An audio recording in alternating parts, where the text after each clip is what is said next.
بسم اللہ الرحمن الرحیم۔ اللہ تبارک و تعالیٰ کے نام سے شروع جو بڑا مہربان اور نہایت رحم کرنے والا ہے۔ پیارے دوستو، قوم عاد اور قوم سمود دنیا کی تاریخ میں دو ایسی قومیں گزری ہیں جن کو اللہ تبارک و تعالیٰ نے بے پناہ طاقت اور بے پناہ قوت سے نوازا تھا۔ ان کی طاقت کا کوئی مقابلہ نہیں کر سکتا۔ یہ قوم دنیا کی لمبی ترین قوم تھی۔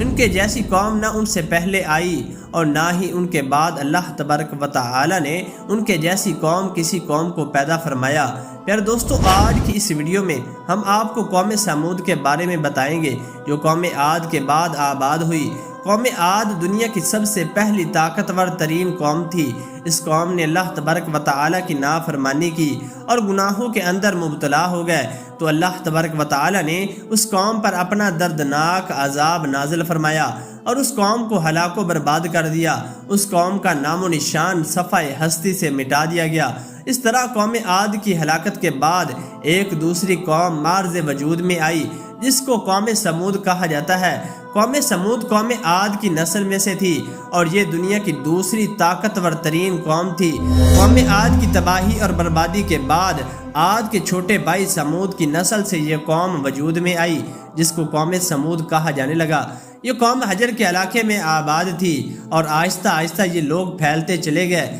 یہاں تک کہ یہ لوگ مغربی اور شمالی عرب تک پھیل گئے۔ اس قوم نے اپنا دارالحکومت حجر کو ہی رکھا جو کہ شہر حجاز سے بالکل قریب واقع ہے جسے آج ہم مدائن صالح کے نام سے جانتے ہیں۔ پیارے دوستو، دنیا کی اس وقت کی سب سے سپر پاور قوم یعنی قوم سمود کی اللہ تبارک و تعالیٰ نے ان پر خاص کرم کیا تھا۔ یہ قوم انتہائی طاقتور تھی اور اللہ تبارک و تعالیٰ نے ان کو بے شمار نعمتوں سے بھی نوازا تھا۔ پیارے دوستو، تاریخ کی کتابوں میں اس قوم کا قد 40 ہاتھ بتایا گیا ہے اور ان کی اوسط عمر 900 سال سے 1000 سال تک تھی۔ اللہ تبارک و تعالیٰ نے ان کے جیسی قوم دوبارہ پیدا ہی نہیں کی۔ یہ ایسی قوم تھی جن کو کوئی بیماری نہ لگتی تھی اور نہ ہی ان کے لوگ بوڑھے ہوتے تھے اور نہ ہی ان کے ہاتھ پاؤں کمزور ہوتے۔ یہ لوگ ہمیشہ جوان اور تندرست رہتے۔ یہ لوگ اتنے طاقتور تھے کہ ان کی نظر تک بھی کمزور نہ ہوتی تھی۔ ایسی شاندار قوم جس قوم کو اللہ تبارک و تعالی نے بے پناہ طاقت اور بے شمار نعمتوں سے نوازا تھا، لیکن اس کے باوجود بھی اس قوم نے کون سا ایسا گناہ کیا جس کی وجہ سے اللہ تبارک و تعالی نے اس قوم پر اپنا دردناک عذاب نازل فرمایا اور اس قوم کو صفحہ ہستی سے مٹا دیا اور اس قوم کو رہتی دنیا کے لیے عبرت کا نشان بنا دیا۔ پھر دوستو، اس قوم کے گھروں کو آج بھی اللہ تبارک و تعالی نے نشان عبرت کے طور پر باقی رکھا ہے۔ یہ قوم بڑے بڑے پہاڑوں میں رہنے کی شوقین تھی۔ یہ لوگ بڑے بڑے پہاڑوں کو تراش کر اس کے اندر اپنے خوبصورت محلات بنایا کرتے تھے اور اسی کے اندر زندگی بسر کیا کرتے تھے۔ اللہ تبارک و تعالی نے قوم سمود کو بہت کچھ عطا فرمایا تھا۔ سرسبز باغات، میٹھے پانی کی نہریں اور پتھریلی زمین پر ہر قسم کے پھل۔ اس قوم کی عالی شان محلات اتنے خوبصورت تھے کہ صرف دور دور دراز سے لوگ ان کے عالی شان محلات کو دیکھنے کے لیے آیا کرتے تھے۔ پیارے دوستو، قوم سمود اپنے عالی شان محلات اور سرسبز و شاداب باغات اور خوبصورت بنظاروں سے اور نعمتوں کی فراوانی کی وجہ سے یہ قوم غرور اور تکبر میں آ گئی اور سرکشی کے نشے میں دھت ہو کر اللہ تبارک و تعالی کی نافرمانیاں کرنے لگی اور اللہ تبارک و تعالی کی وحدانیت کو چھوڑ کر اپنے ہاتھوں سے تراشے ہوئے بتوں کی پوجا کرنے لگی۔ اور یہ بات بھی بلا بیٹھے کہ کچھ عرصہ پہلے اللہ تبارک و تعالی نے انہی کی قوم پر انہی گناہوں کی وجہ سے اپنا دردناک عذاب نازل فرمایا تھا اور اس قوم کو صفحہ ہستی سے مٹا دیا تھا۔ پیارے دوستو، اس دنیا کی طاقتور اور بدبخت قوم کو اللہ تبارک و تعالی نے اپنے پیارے نبی حضرت صالح علیہ السلام کو مبعوث فرمایا تھا۔ چنانچہ حضرت صالح علیہ السلام نے اللہ تبارک و تعالی کے حکم کے مطابق اس قوم کو بت پرستی سے منع کیا اور اللہ تبارک و تعالی کی وحدانیت کی طرف بلایا اور ایک سچے خدا کی عبادت کرنے کا حکم دیا۔ لیکن قوم کے سرداروں نے حضرت صالح علیہ السلام کو جھوٹا ثابت کرنے کے لیے ان سے معجزہ طلب کر لیا۔ اس قوم کے سردار حضرت صالح علیہ السلام سے کہنے لگے، آج تک جو بھی نبی آیا وہ اپنے ساتھ کوئی نہ کوئی معجزہ لے کر آیا۔ اگر تم اللہ تبارک و تعالیٰ کے سچے نبی ہو تو ہم کو معجزہ دکھاؤ۔ چنانچہ حضرت صالح علیہ السلام نے اس قوم کے سرداروں سے پوچھا کہ آپ لوگ کون سا معجزہ چاہتے ہو؟ اس وقت اس قوم کے سردار کہنے لگے، یہ جو سامنے چٹان ہے اس میں سے ایک ایسی اونٹنی نکل کر آئے جو آتے ہی بچے کو جنم دے اور وہ سب ہم سب کے لیے دودھ دے، اور وہ دنیا کی وہ اونٹنی ایسی ہو جس کا کوئی ماں باپ نہ ہو۔ چنانچہ حضرت صالح علیہ السلام نے ان سرداروں کی یہ بات سن کر اللہ تبارک و تعالیٰ کی بارگاہ میں یہ دعا کی تو ان کے دیکھتے ہی دیکھتے سامنے پہاڑ میں سے ایک خوبصورت حاملہ اونٹنی نکل کر آئی، اور آتے ہی اس اونٹنی نے ایک حسین و جمیل بچے کو جنم دیا۔ اس وقت اس اونٹنی کے تھن دودھ سے بھرے ہوئے تھے، اور اس اونٹنی نے اتنا دودھ دیا کہ سب لوگوں نے پیٹ بھر کر دودھ پی لیا۔ اس کے باوجود بھی دودھ وافر مقدار میں موجود تھا۔ چنانچہ حضرت صالح علیہ السلام کا یہ عظیم الشان معجزہ دیکھ کر وہ تمام قوم اور اس کے سردار لاجواب ہو گئے، اور اس بدبخت قوم کے سردار حضرت صالح علیہ السلام سے کہنے لگے، اے صالح علیہ السلام، یہ تو سراسر جادو ہے۔ اس طرح اس قوم کے بدبخت سرداروں نے اور اس قوم نے یہ معجزہ دیکھنے کے باوجود بھی حضرت صالح علیہ السلام پر ایمان لانے سے انکار کر دیا، اور اسی طرح اپنے کفر و شرک پر اڑے رہے۔ چنانچہ اس قوم کے کچھ لوگوں نے حضرت صالح علیہ السلام کی اونٹنی کو نقصان پہنچانے کی کوشش کی تو حضرت صالح علیہ السلام نے ان لوگوں سے کہا، یہ اللہ تبارک و تعالیٰ کی بھیجی ہوئی اونٹنی ہے جو تمہارے لیے ایک معجزہ ہے۔ اب تم اس اونٹنی کو اللہ تبارک و تعالیٰ کی زمین پر چھوڑ دو اور اسے کسی قسم کی تکلیف نہ پہنچانا، ورنہ اللہ تبارک و تعالیٰ کا دردناک عذاب تمہیں پکڑ لے گا۔ پیارے دوستو، اس طرح اللہ تبارک و تعالیٰ کی وہ بھیجی ہوئی اونٹنی اور اس کا بچہ قوم سمود کی کھیتوں میں پورا دن چرتے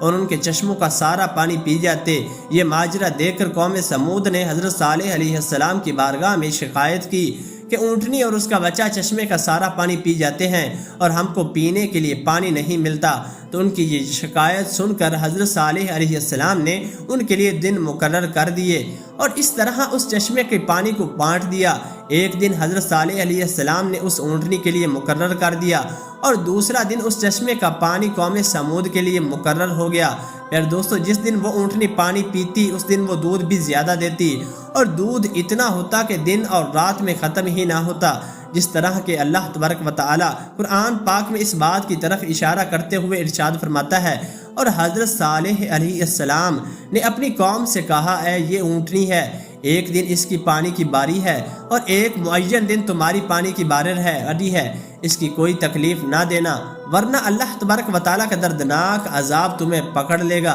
پیارے دوستو، اس طرح کچھ ہی دنوں بعد قوم سمود اس اونٹنی سے تنگ آ گئی، کیونکہ جس دن وہ اونٹنی پانی پیتی اس دن ان کو پینے کے لیے پانی نہ ملتا، اور ویسے بھی قوم سمود کے سرداروں نے حضرت صالح علیہ السلام کی اس اونٹنی کو ایک جادو قرار دے رکھا تھا۔ خیر، قوم سمود کے ایک طاقتور سردار کی بیوی جس کا نام صدوق تھا، اس عورت کی دو انتہائی خوبصورت اور حسین و جمیل بیٹیاں تھیں۔ ان کی عمریں 12 اور 14 سال تھی۔ حضرت صالح علیہ السلام کے بیٹے کو یہ لالچ دے کر اگر اپنے گھر میں موجود اونٹنی کو رات کے اندھیرے میں قتل کر دو تو میں اپنی دونوں بیٹیاں انعام کے طور پر تمہیں دے دوں گی۔ چنانچہ حضرت صالح علیہ السلام کی اولاد چونکہ نیک تھی، لہٰذا وہ اس عورت کے اس جال میں نہ پھنسی، بلکہ اس کے بعد اس صندوق نامی عورت نے پوری قوم میں یہ اعلان کر دیا، جو بھی شخص حضرت صالح علیہ السلام کی اس اونٹنی کو قتل کرے گا میں اپنی دونوں کماری بیٹیوں کا نکاح ان کو دے دوں گی۔ اس عورت کا یہ اعلان سنتے ہی اس قوم کے دو نوجوان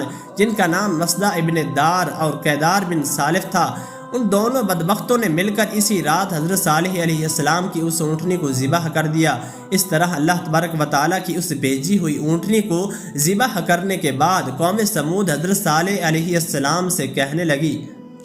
اگر تم اللہ تبارک و تعالیٰ کے سچے رسول ہو تو ہم پر وہ عذاب نازل کرو جس عذاب سے تم ہم کو ڈراتے ہو۔ اس طرح اس اونٹنی کے قتل ہونے کے خبر سے سن کر حضرت صالح علیہ السلام بے حد پریشان ہوئے اور زاروں کی طرح رونے لگے۔ چنانچہ اس طرح اس اونٹنی کو قتل کرنے کے بعد اس بدبخت قوم نے حضرت صالح علیہ السلام کو قتل کرنے کا بھی ارادہ کر لیا، جس طرح کہ اللہ تبارک و تعالیٰ قرآن پاک میں ارشاد فرماتا ہے، انہوں نے اونٹنی کو قتل کر دیا اور اپنے پروردگار کے حکم سے سرکشی کی اور کہنے لگے کہ جس چیز سے تم ہم کو ڈراتے ہو، اگر تم اللہ تبارک و تعالیٰ کے سچے پیغمبر ہو تو اس عذاب کو ہم پر لے آؤ۔ اس طرح جب اس قوم نے اللہ تبارک و تعالیٰ کی بھیجی ہوئی اس اونٹنی کو قتل کر دیا اور اب وہ اپنی نافرمانی میں حد سے زیادہ بڑھ گئے اور خود ہی اللہ تبارک و تعالیٰ کے عذاب کو طلب کر لیا، تو حضرت صالح علیہ السلام قوم سمود سے کہنے لگے اب اللہ تبارک و تعالیٰ کے دردناک عذاب سے تم لوگوں کو کوئی نہیں بچا سکتا۔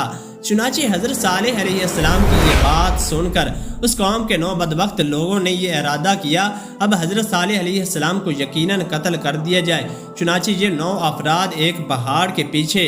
چھپ کر حضرت صالح علیہ السلام کا انتظار کرنے لگے کہ کب حضرت صالح علیہ السلام یہاں سے گزرے اور معاذ اللہ ہم ان کو قتل کر دیں۔ لیکن اللہ تبارک و تعالیٰ کی حکمت ایسی ہوئی کہ اللہ تبارک و تعالیٰ نے اسی رات ان 9 افراد پر پتھروں کی بارش برسا دی، جس کی وجہ سے وہ 9 کے 9 افراد ہلاک ہو گئے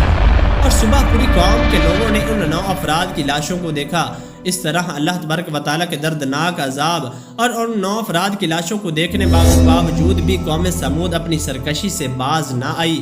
اور اسی طرح بت پرستی کے اندر مبتلا رہی اور اللہ تبارک و تعالیٰ کی نافرمانیوں میں مزید حد سے بڑھنے لگی۔ اس طرح جب حضرت صالح علیہ السلام کی قوم قابل ہدایت نہ رہی تو اس وقت حضرت صالح علیہ السلام نے اپنی قوم سے کہا تمہارے پاس صرف 3 دن باقی بچے ہیں، جتنی چاہے عیش و عشرت کر لو اور شراب و شباب میں گزار لو۔ 3 دن کے بعد اللہ تبارک و تعالیٰ کا دردناک عذاب تمہارا منتظر ہے، جس طرح کہ اللہ تبارک و تعالیٰ قرآن پاک میں ارشاد فرماتا ہے جب انہوں نے اس اونٹنی کو قتل کر دیا تو حضرت صالح علیہ السلام نے اپنی قوم سے کہا 3 دن اپنے گھروں میں فائدہ اٹھا لو اور یہ وعدہ جھوٹا نہیں۔ اس طرح جب حضرت صالح علیہ السلام نے اپنی قوم کو اللہ تبارک و تعالیٰ کے دردناک عذاب کی وعید سنائی تو اس قوم کے بے شرم لوگوں نے حضرت صالح علیہ السلام کا مذاق اڑانا شروع کر دیا اور اس قوم کے بے شرم لوگوں نے حضرت صالح علیہ السلام سے یہ کہنے لگے کہ آپ ہی بتا دیں